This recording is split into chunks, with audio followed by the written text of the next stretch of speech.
미국 주식시장 3대 지수 급등했습니다. 장들이 아시아장하고 유럽장이 약했는데 미국장이 왜 이렇게 강하게 달려가고 있느냐? 일단 오늘 경제지표 나온 것 중에 점도표, 연준의 그 점도표 나온 게 있거든요. 거기에 보시면 그 이전에는 내년 하반기 기준금리가 한 5.1 정도, 그러니까 5.25니까 지금 5.5죠. 0.2 한 번 내릴 거라고 생각했었는데 연준 인사들이 대부분 근데 4.6이라고 발표가 나왔거든요 이번에. 그러니까 4.75니까 상단이 한 번이 아니고 세 번 내릴 거다 이렇게 얘기를 하고 있는 거예요 연준 인사들이.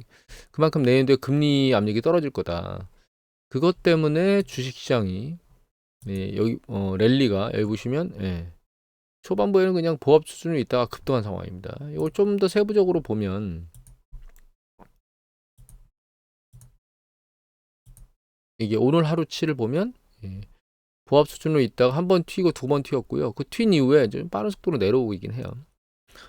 시장에서 이미 내년도 금리를 일정 부분 내릴 거라고 하는 것들이 그 예상됐던 거기 때문에 이게 계속 밀고 올라가기엔 좀 부담스럽지 않을까요? 물론 제가 헛다리를 열심히 짚었죠. 여기서 조정받고 내려올 거라고 저는 추가적인 생각을 하고 있었는데 근데 이렇게 점도표가 세 번이나 내리겠다라고 연준 인사들이 생각할 거라고는 사실 생각 못했습니다. 그렇게 점도표가 나올 거라고는. 인플레이션 중에 코어 인플레이션이나 이런 것들이 잘 안 내려오고 있기 때문에 일정 부분은 고금리를 유지할 거라고 생각을 하고 있었는데 그 예측이 좀 잘못된 것 같고 일단은 그 상황은 이미 헛다리를 짚었으니까 그거는 이제 어, 뒤로 넘기고 중요한 거는 앞으로 어떻게 될 거냐라고 하는 부분을 좀 우리가 생각을 해봐야 되겠죠. 이게 이제 예전에 보여드렸는데 이게 S&P 500 지수의 월간 그 주가 움직임을 평균으로 해놓은 거라고 말씀드렸잖아요. 예전에 한번 이 에쿼티 클락닷컴이라고 하는 곳에 나온 정보입니다. 이 12월 달에 먹을 확률이 70%예요. 그래서 세 번에 두 번은 먹는데 가장 많이 먹었던 때가 2010년도에 6.5% 먹었습니다. 그리고 많이 잃었을 때는 2018년도에 마이너스 9.2가 손실이 났거든요. 일단 우리가 랠리를 치고 있고 일정 부분 먹었기 때문에 계속 추세적으로 막 밀고 올라갈 거다라고 하는 생각을 우리가 갖는 건 좀 그럴 것 같고 저는 일정 부분은 많이 밀고 올라왔다는 생각을 하고 있습니다. 근데 후반부 랠리가 더 생길지는 저도 모르겠어요. 중요한 거는 이 랠리의 움직임 뒤에 내년도에는 어떻게 되겠느냐라고 하는 걸 판단해 봐야 되겠죠. 내년 1월 달 보시면 1월 달하고 2월 달하고 3월 달까지는 일반 패턴이 지금 추세적 상승보다는 이 박스권에 갇혀 있는 게 보이죠. 그래서 내년 상반기 1, 2월 달 이럴 때는 주시장이 그렇게 예상치만큼 높게 나오지는 않을 거예요. 여기 보시면 실제로 얻은 이 1, 2, 3월 달에 수익을 낸 퍼센테이지가 45, 60, 60 정도밖에 안 되기 때문에 1월 달은 절반도 안 되고요. 2, 3월 달에 절반이 약간 넘는 수준이라 여기서 믿고 베팅하기에는 녹록지는 않은 상황입니다. 그리고 여기 보시면 이제 1월 달 먹은 비중보다는 까진 비중이 훨씬 더 높아요. 사실 비중이 터지면. 우리나라는 그럼 어떠냐? 우리나라 같은 경우도 여기 보시면 이것도 에코티 클락에 나오는 거거든요. 똑같습니다. 근데 우리나라는 3월에 패턴이 많이 빠진 경우가 있죠. 쭉 빠졌죠. 3월 달에 나에. 그래서 내년도는 일단 지금 현재 일정 부분 올라왔다면 주가가 올라온 거라면 12월 달에 내년 상반기에는 좀 더 밀고 올라와서 다시 내려갈 수도 있겠지만 추세적으로 내려갈 수 있는 가능성을 열어두고 작업을 해야 된다. 특히 3월 달까지는 크게 추세적 상승세를 보이기는 쉽지 않다라고 하는 게 우리나라도 마찬가지고 미국도 마찬가지입니다. 이걸 우리가 감안해서 포트폴리오 운용에 적용을 해야 될 것 같고 또 한 가지 말씀드리고 싶은 건 이건데요. 이게 이제 데이터가 복잡하긴 한데 여기 보시면은 이게 파란 게 기준금리입니다. 그 다음에 검은색 요게 10년 국채 수익률이고요. 여기 회색 요게 2년 국채 수익률, 그러니까 장기하고 단기 채권 수익률을 보여드리는 겁니다. 이 빨간 게 이게 그 코어 인플레이션입니다. 그 다음에 이 연두색이 요게 월쇼 지수라고 미국의 주가 지수거든요. 그런데 기준금리가 일정 부분 계속 올라오다가 즉 경기가 확장 국면에 계속 유지가 되다가 금리가 멈추잖아요. 멈추기 전에 이 채권 수익률들이 먼저 냄새를 맡고 움직이기 시작해요. 물론 이때는 추세적으로 아랫방향으로 계속 내려왔고 이때 같은 경우는 추세적으로 내려왔다가 살짝 들리는 것 같더니 이 위를 넘지를 못하고 접근을 못하고 다시 밑으로 밀려 내려왔죠. 여기 보시면 기준금리 멈추기 전부터 그죠? 여기서 추세적으로 내려오고 있습니다. 최근 패턴을 보면 기준금리가 이제 멈췄죠. 그죠? 최근 멈춘 뒤에 2년하고 10년 국채 수익률이 지금 내려오고 있거든요. 이 내려오는 시그널이 과연 긍정적이냐라고 하는 부분들을 우리가 생각을 해야 돼요. 주식시장은 지금 금리를 내린다고 해서 환호의 박수를 쳤는데 이게 환호의 박수가 계속적으로 이루어질 수 있는 거냐라고 하는 걸 봐야 되는데 여기 보시면 이건 IT 버블 때인데 정점을 치고 금리들이 내려오고 있을 때 주가는 정점 언저리를 헤매고 있었습니다. 그죠? 그리고 이제 밑으로 밀려 내려왔죠. 그리고 기준금리가 내려오면서 본격적으로 내려오기 시작합니다. 이때는 글로벌 금리위기인데 이때도 마찬가지인 게 눈치를 보고 있다가 그죠? 그 사이에 정점을 치죠. 그리고 추세적으로 같이 내려오면서 얘가 밀려 내려옵니다. 그죠? 이때가 코로나 팬데믹 때거든요. 코로나 팬데믹 때는 특이하게도 얘가 밑으로 밀려 내려오고 있고 기준금리도 내려줬는데 주가는 더 밀고 올라갔어요. 그러니까 이제 이때는 어떻게 해석을 했냐면 연준이 과거처럼 저금리 기조를 유지하면서 주식을 떠받쳐 줄 것이다 라고 하는 것으로 해석을 하면서 주가를 밀어 올렸습니다. 그리고 붕괴되면서 밑으로 내려왔어요. 코로나 팬데믹이 터지면서 지금 같은 경우에는 이제 과거하고 회귀해 보면 결과적으로 기준금리를 내릴 때 주가는 윗방향으로 올라갈 수도 있고 아랫방향으로 내려올 수도 있습니다. 그러니까 이게 지금 시점에 확정적으로 어떻게 될 것이다 라고 예측하기는 어렵다는 거예요. 이거는 시장의 모든 사람을 다 생각들을 읽어서 그걸 종합해야 되는데 그건 불가능한 거죠. 사실 신도 모른다고 얘기하잖아요. 주식시장. 오로지 시장만이 알 뿐이지 주식 가격의 방향성은 아무도 모른다 이런 얘기를 하죠. 그래서 지금은 방향성이 위아래로 다 나눠져 있긴 한데 결과적으로는 추세적으로 어떻게 됐느냐 상황이라고 하는 걸 우리가 생각해 봐야 된다는 거예요. 추세적으로는 결과적으로는 조정 국면에 들어갔다는 거죠. 주식시장이. 그래서 금리가 이렇게 높은 상황에서 물론 이 시기는 좀 다를 수도 있어요. 왜냐하면 이때는 금리 수준이 절대적으로 좀 낮은 상황에서 움직였거든요. 그렇기 때문에 조금 더 경기 사이클이 돌아올 수 있었다는 표시를 생각을 해볼 수는 있습니다. 근데 코로나가 터졌기 때문에 붕괴된 거 아니에요, 이렇게. 다만 이 시점에도 경기 지표를 보면 경제 지표들이 안 좋아지고 있는 상황이었거든요. 미국의 부동산 시장만 조금 좋아지고 이제 나아지고 있고 그렇기 때문에 그것도 예단하기는 쉽지 않은 부분이긴 합니다. 여하튼 그런데 지금 이제 절대치로 금리가 상당히 높은 수준이기 때문에 최근 10수년간 가장 높은 치까지 올라와 있는 상태에서 물가 상승률까지 가장 높은 수준까지 올라와 있기 때문에 여기서 아무 일 없이 그냥 넘어갈 것이다라고 지금 경제 전문가들이 이렇게 얘기를 하는데 그리고 전망치나 이런 것들도 뭐 내년도에 마이너스가 날 거다. 그 글로벌 성장세가 이렇게 얘기하는 전망치는 아무 데도 없어요. 물론 전망치를 조금씩 시간이 가면 갈수록 좀 경제 성장률 전망치를 낮추고 있긴 한데 마이너스라고 갈 거라고 예측하는 예측 전문 기관은 없거든요. 물론 그거는 과거에도 마찬가지였습니다. 사실은. 그래서 지금은 결과적으로는 우리가 한번 고민을 해봐야죠. 이게 내가 베팅을 윗방향으로 하는 게 맞는 건지 아랫방향으로 하는 것이 맞는지에 대해서. 하지만 계속 말씀드리지만 그거 전제 조건 이전에 과연 추세적으로 주식시장이 긍정적일 거냐라고 하는 부분을 생각을 해봐야 된다는 거예요. 과거 패턴에 맞물려서 보면. 저는 이미 이제 예전부터 항상 얘기 드렸지만 요번 반등세가 있으면 추세적으로는 내려갈 수밖에 없다라고 보고 있습니다. 그건 여러 가지 경제 시스템에 맞물려서 있는 거예요. 이것뿐만 아니라 고용이라든가 대출이라든가 뭐 다른 뭐 생산과 관련된 재고나 가동률 경제지표 이런 것들 있잖아요. 그런 것들 종합해 보면 추세적으로 내려갈 수 있는 주식시장이 일정 부분은 조정을 받아야 되는 지금 국면의 초입에 있어서 이게 지금 현재 일어나고 있는 시그널이 여기서 일어났던 이런 시그널들 있죠. 여기 마지막으로 꼭지에 붙었던 요 시그널일 수 있는 가능성이 있다고 하는 걸 오픈하셔야 돼요. 물론 이 시그널이 아니고 추가적으로 여기서 있었던 시그널, 여기도 이제 정점 언저리의 시그널이 있었죠. 그러다 한번 더 밀려 올라갔잖아요. 기준금리를 내리면서 더 밀려 올라갔죠. 요 시그널이 발생할 수도 있다고 생각을 하고 있어요. 고점을 뚫고 쭉 올라가면서 시그널이 내년도 상반기에 생각할 수도 있는데 중요한 거는 그게 결과적으로 추세를 계속 밀어 올리는 이런 수년간의 사이클을 만들 수 있느냐라고 하는 부분을 우리가 생각해 봐야 된다는 거죠. 근데 제 생각에는 그렇게 녹록하지는 않을 것 같습니다.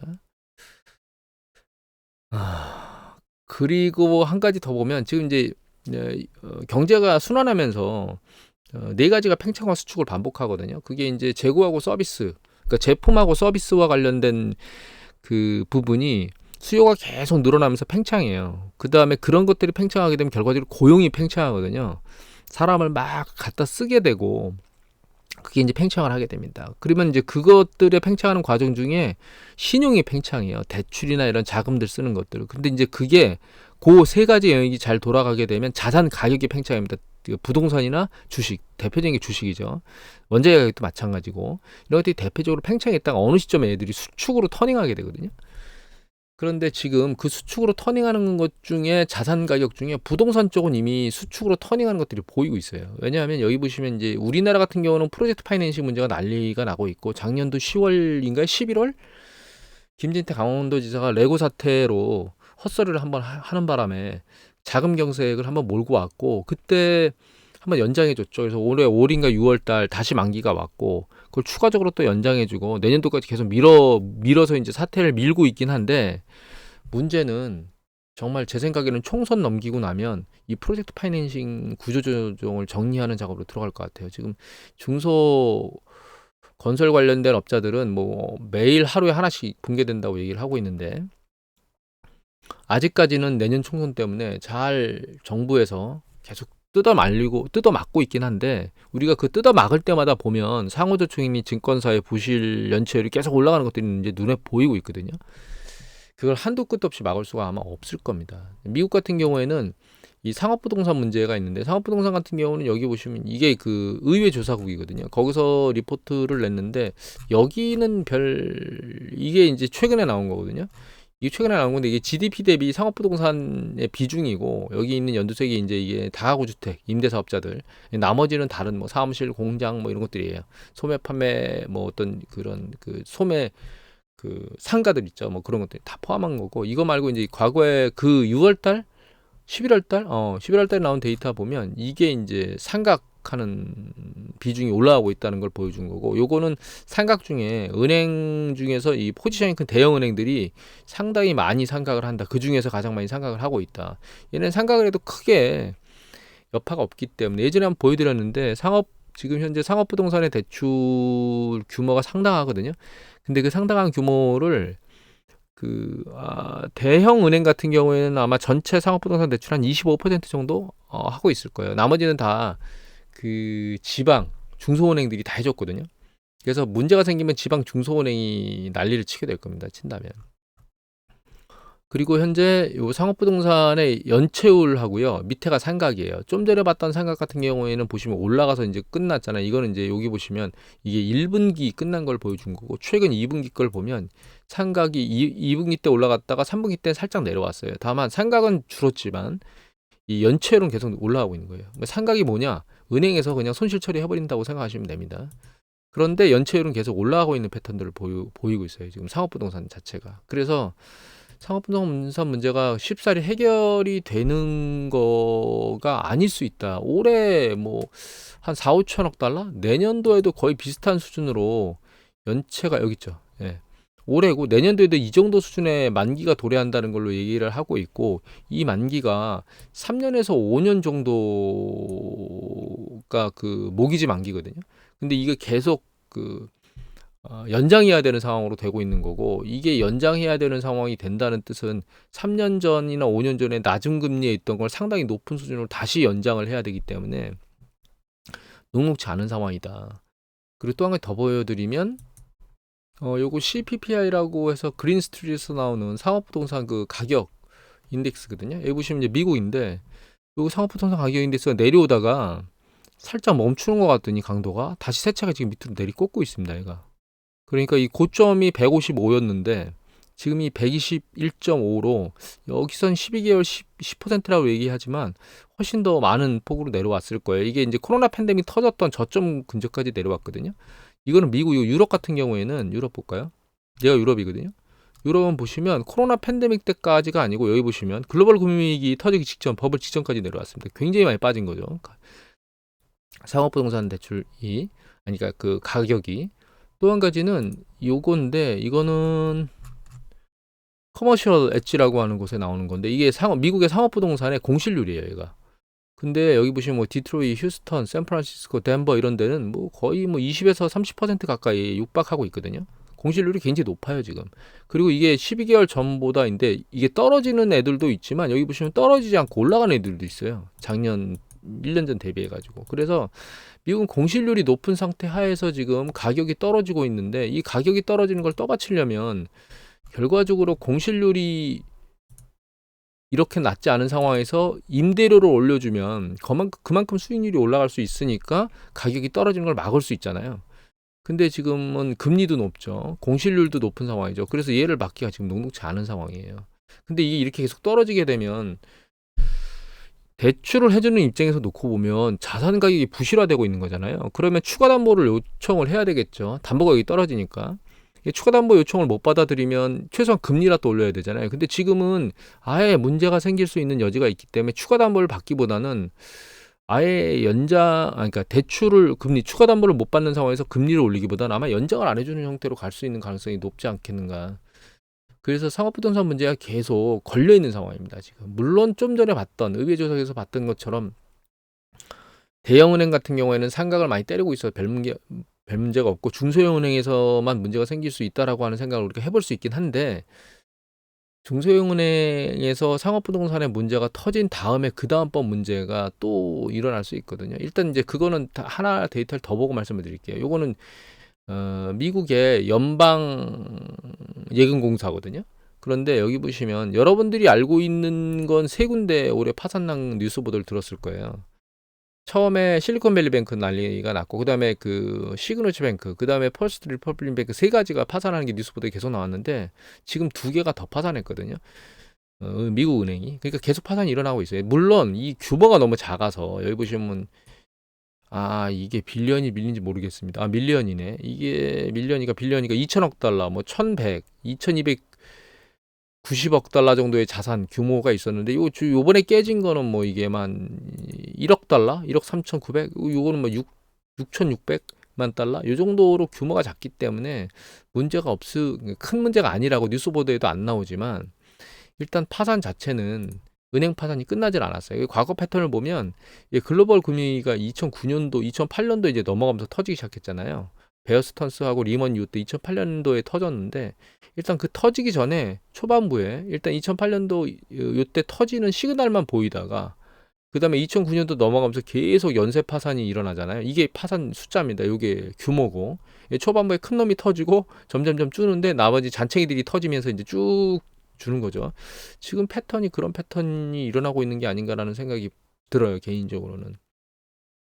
일단 문제가 있었던 대규모가 터졌고 이제 소규모 은행들이 쭉 터지고 내려갈 건데 중요한 건 이 소형 은행이 터질 때 지난번에 뱅크런이 있었잖아요.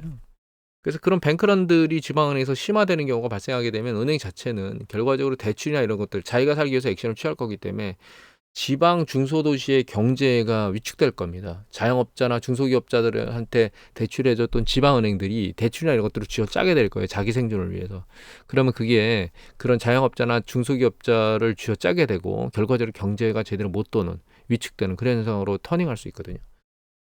그래서 중소지방은행만 문제가 생길 것이다라고 하는 게 경제에 전혀 영향이 없을 것이다. 이렇게 판단을 하는 건 좋지 않은 판단이라는 거죠. 그래서 이렇게 한번 생각을 해보면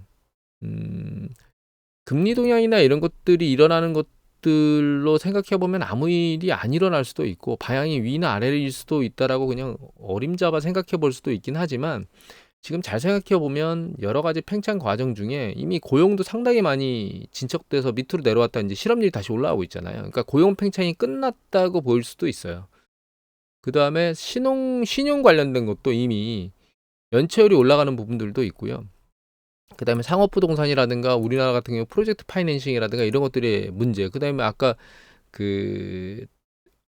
유럽 같은 경우에도 상업부동산이 굉장히 빠른 속도로 내려가고 있잖아요. 그러니까 자산 가격도 신용 팽창이 일정 부분 멈추면서 자산 가격도 버블이 지금 팽창해서 수축으로 터닝하고 있는 그런 관점이라고 보이거든요. 그런 관점에서 주식시장이 내년도에 상당히 긍정적으로 계속 날아갈 것이다. 물론 날아갈 수 있다고 생각합니다. 모든 것이 다 100% 맞지 않을 수 있기 때문에. 다만 우리가 확률적인 관점에서 베팅을 한다면 지금 주식시장에 대규모로 베팅을 해야 될 만큼 그렇게 전반적인 경제 상황이 좋은 건가? 만약에 지금 이 시그널이 이게 이연절이를 말하는 거 아니야? 근데 이연절이가 모습이 너무 다르잖아요. 왜냐면 여기 쭉 올라갔다가 쭉 빠졌다가 재차 쭉 밀고 올라갔기 때문에 모습이 다르긴 한데 이때 여기 생겼던 모습은 사실은 여기서 살짝 조정받고 여기 중간에서 이제 조정받고 다시 재차 올라가는 요 모습 형태를 보여야 되는데 그래서 조정받고 올라가야 되는데 러시아 우크라이나 전쟁이 터지면서 더 많이 밀렸던 거고 이 밀렸던 게 다시 회복해서 여기 왔는데 그 사이에 경제 시스템은 수축 국면으로 떨어질 수 있는 상황으로 만들어져 버린 거죠. 그러니까 지금 여기서부터 여기까지 올라가는 과정 중에 요 사이 여기서부터 이렇게 올라가는 요 사이에 주식시장이 이 모습을 만든 겁니다. 이 모습을. 근데 지금 여기 있는 주식시장의 모습을 넘어서 경제 시스템의 모습을 보면 여기 있는 거죠. 여기 있는 상황은 여기와 여기의 상황에 있다는 겁니다. 그리고 그냥 단순히 상황이 아니고 상업부동산 가격이 이렇게 폭락한다거나 혹은 상업부동산에 문제가 야기됐다고 보도가 나온다거나 혹은 우리나라도 마찬가지고요. 혹은 뭐 은행들이 파산하고 있다거나 이런 것들을 보면 전체적으로는 내년도 주식시장 그렇게 긍정적으로만 볼 수 있을까라고 하는 부분들에 대한 강력한 의구심을 갖지 않을 수가 없어요. 여러분들이 어떻게 판단할지는 모르겠습니다. 내년도 주식시장에 대해서 저는 개인적으로 주식시장을 볼 때 길게 보는 거하고 짧게 보는 거가 같이 혼재돼 있어야 된다고 생각하거든요. 길게 보는 거는 경기 사이클하고 상관관계가 있어요. 왜냐하면 추세적으로 붕괴가 되기 때문에 그리고 그 붕괴가 상당히 큰 폭으로 일어나기 때문에 그 추세적 붕괴에 대한 부분을 먼저 봐야 되고 그게 결과적으로는 내가 주식하고 그러니까 안전자산과 위험자산을 운영하는 커다란 비중이어야 되고 그 비중이 결정된 뒤에 뭐 지금처럼 산타랠리니 뭐 내년도 이럴 때 오르락내리락 할 거니 뭐 이런 것들을 결정하고 그러면 내가 가지고 있는 그 주식 위험자산 포지션 안에서 그 액션을 따라서 움직이는 작업을 하는 거죠. 그렇게 이제 장기적인 것과 중장기적인 것과 단기적인 걸 나눠서 우리가 봐야 되고 그 작년도부터 계속 얘기 드렸던 거는 얘가 깨지지만 반등했다가 그 다음에 정점을 치고 다시 깨질 거다라는 얘기는 계속 드렸고 지금 제가 계속 드릴 얘기는 뭐냐면 이제 반등의 시그널이 어느 순간에 끝나게 되고 추세적으로 내려가게 될 거다. 그런데 그 내려가는 강도가 어느 정도일지 과거처럼 상당히 큰 폭으로 내려갈지 뭐 예를 들면 글로벌 금융위 같은 경우는 거의 반토막이 났잖아요. S&P 500 지수가. 그러면 여기서도 반토막이 날 건지 아닌지에 대한 구분점은 지금은 명확히 지을 수가 없어요. 만약에 연준인 이사들이나 이런 경제 전문가들이 생각하는 소프트 랜딩 정도 간다면 제 생각에는 여기가 바닥일 것 같습니다. 지난번에 10월달 하반기에 찍었던 게 이게 바닥일 것 같아요. 그런데 만약에 그 상업부동산 문제가 터지고 그게 뱅크런이나 이런 상황이 발생해서 미국의 금융시장이 좀 혼란스러워지면 거기서 그 상황인 경우엔 여기를 뚫고 내려갈 수 있겠다라는 생각을 지금은 하고 있습니다. 물론 그것도 얘가 올라간 강도에 따라 달라지게 될 거예요. 얘가 상대적으로 더 밀고 올라가면 여기까지도 안 떨어질 수 있겠죠. 그거는 이제 향후 상황에서 모니터링 해봐야 될 것 같고 큰 흐름에서는 결과적으로 얘가 이제 꼭지 부분에 근접하고 있다. 혹은 지금 당장이 꼭지일지도 모른다는 생각을 합니다. 왜냐하면 여기서 보면 사실 이게 어느 시점에 꼭지인지를 모르거든요. 얘가. 이 연절이 오면. 이 연절이라는 건 뭐냐. 기준금리가 일정 부분 인상된데 멈춰서 더 이상 움직이지 않는 윗방향으로 움직이지 못하는 상황에 이 채권 수익률들이 윗방향을 잡고 있는 게 아니고 아랫방향으로 지금 힘이 약해지면 그러면 이렇게 정점이 형성됩니다. 주식시장에. 여기도 마찬가지죠. 지금 윗방향으로 가다 멈췄죠. 이제 내년도에 멈췄기 지금 명확한 상황이죠. 이 상황에서 얘가 지금 윗방향이 아니고 아랫방향으로 최근 움직이고 있잖아요. 얘가 정점 언저리에 있을지 몰라요. 지금. 좀 잡소리를 하면서 얘기가 길어졌는데 이런 부분들을 감안해서 포트폴리오 운용을 해야 되는 게 아닌가라는 생각으로 오늘은 동영상을 촬영했습니다. 오늘 이것으로 마치도록 하겠습니다.